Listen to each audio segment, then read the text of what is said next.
As we will be working locally on our computer, so we will not have the online server.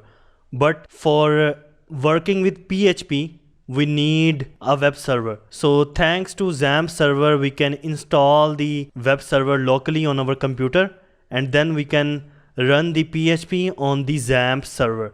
So just search on the Google with XAMPP, and on the first link, just click on the first link.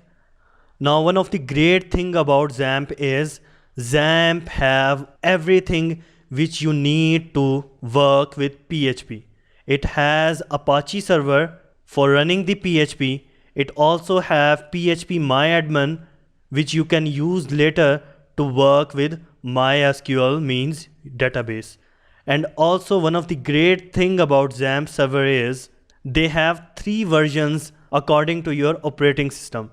They have Windows version, they have Linux version, and also the Macintosh version for the Apple computers. So you can pick any of the version from these link. So I have Windows, so I'm gonna click on the XAMPP for Windows. Now start the download process. Now after downloading this product, you have to install this product manually. As I have already installed the XAMPP server, so after installing this product, you will have this icon of XAMPP control panel. Just click on this icon. Now this is our XAMPP control panel. You will find the latest version of XAMPP with the 5.6.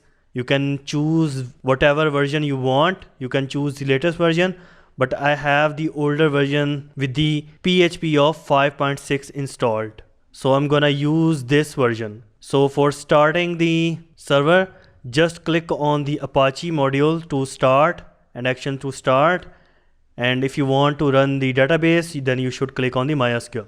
So we will be using the XAMPP server throughout this course. Now after installing, if you want to see that which PHP version that you installed, then first of all just click on the start button of the Apache server. Then you have to locate the directory root of this XAMPP server.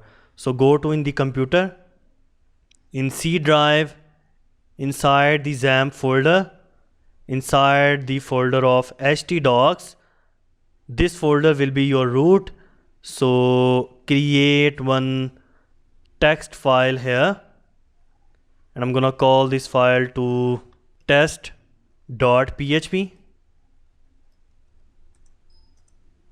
Now inside this file,